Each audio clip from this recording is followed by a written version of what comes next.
E aí, tudo massa? Vamos conversar rapidinho sobre o resultado no segundo turno das eleições 2022 aqui em Pernambuco.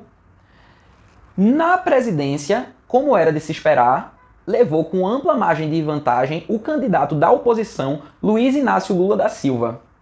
Isso já era de se esperar por conta de um padrão que a gente tem de votação no Nordeste. E que padrão é esse?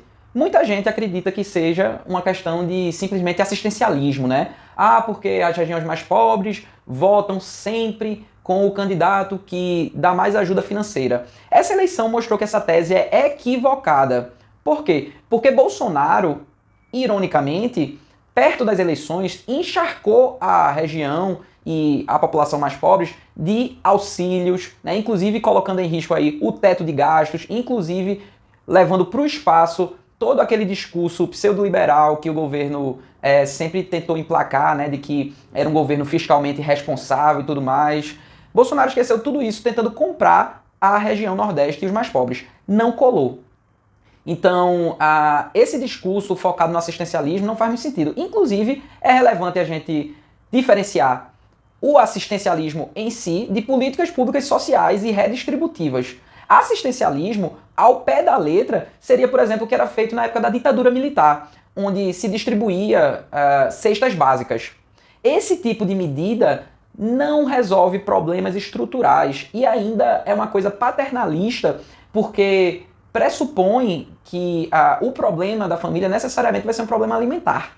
Nem sempre, né? Então, como fica, por exemplo, se a família quiser investir ou usar o dinheiro que receber de maneira diferente? Não vai dar, porque ela vai só receber uma cesta básica. Então, por isso que o governo Lula, lá no seu primeiro mandato, 2002, depois criou o programa Bolsa Família, né? O Fome Zero foi uma política pública inicial, mas depois veio-se com o Bolsa Família, que inclusive causou um certo mal-estar em alguns setores do PT, porque trata-se de um programa de matriz liberal, muito parecido com o que Milton Friedman, por exemplo, propõe na questão do imposto negativo. Então, você está dando dinheiro e as pessoas têm a liberdade de escolher como elas vão gastar.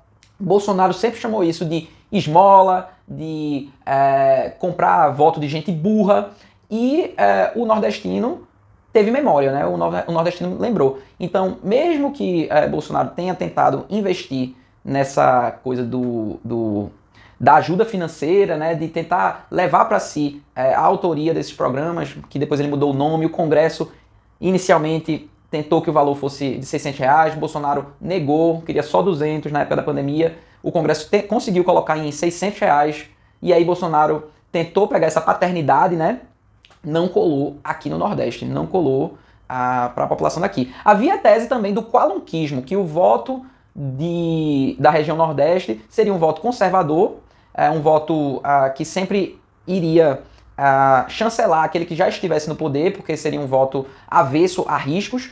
Qualunquismo vem do italiano qualquer um.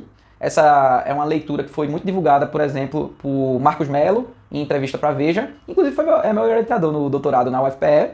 E também me parece uma tese que não fez muito sentido nessa eleição, né? Porque o Nordeste votou, na verdade, no adversário. Então não foi exatamente um voto inercial, um voto conservador, um voto de chancela, aquele que já está no poder. O que é que explica, então? Acredito que a figura, né, personalista de Lula seja ainda muito forte do ponto de vista carismático aqui na região. E a memória é muito positiva, né? Foram dois presidentes que exerceram poder, Bolsonaro e Lula, e o Nordeste lembra com muito carinho de todas as obras, de tudo que foi feito aqui na região. Inclusive transposição do São Francisco, que, de novo, Bolsonaro só cortou a fita e tentou levar para si todos os louros, né, dessa obra. Então, isso mostra que a região tem uma capacidade, né, de leitura dos fatos que é bem diferente do estereótipo que se pinta por parte de analistas do eixo Rio-São Paulo, né, analistas sudestinos, que sempre subestimam a gente com leituras extremamente passando a mão na cabeça, né, do eleitor nordestino. Essa eleição mostrou que a coisa parece ser diferente. Mas vê só que interessante, aqui em Pernambuco, a tendência era de que, ora, o candidato ao governo do estado de Lula fosse eleito. Imaginam analistas, né? Na verdade, o que a gente teve foi diferente. Quem foi eleita foi Raquel Lira, inclusive numa disputa entre duas mulheres, Marília Reis e Raquel Lira. também indo contrário, né, ao clichê, o estereótipo da região, como sendo uma região tradicionalista e machista. Foram duas mulheres disputando e quem venceu foi a candidata tucana do PSDB.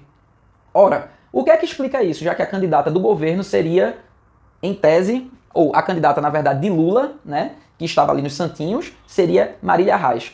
Vários fatores explicam isso. Primeiro que Marília Reis não foi a candidata de Lula no primeiro turno. O candidato de Lula foi Danilo Cabral, do PSB. Segundo que Marília Reis não é nem do PT nem do PSB, é do Solidariedade, com vice do Avante. Então não era uma pessoa muito benquista nem pela esquerda nem pela direita. Terceiro, altíssima rejeição à família Arraes e à família Campos. Aqui em Pernambuco o pessoal está cansado dessa lógica de dinastia política, né? Se repetindo no poder. Então optaram pelo voto em Raquel Lira, que também já tinha experiência administrativa em Caruaru, uma cidade do agreste pernambucano de médio porte, e Raquel não é bolsonarista, mas também não é lulista. Então ela acertou focando ali no eleitor centrista, no eleitor que é um eleitor mais mediano, um eleitor mais neutro, que não liga tanto para a política, né?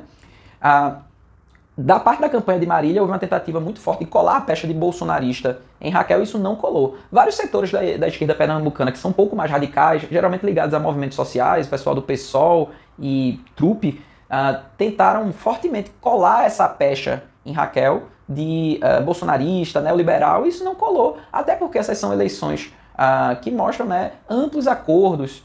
Simone Tebet estava com Lula, Simone Tebet apoiou Raquel, né? A vice de Raquel está no Cidadania. Então, a Priscila Krause, né, era do DEM, que é um partido mais à direita, mas foi para o Cidadania, que apoiou Lula também.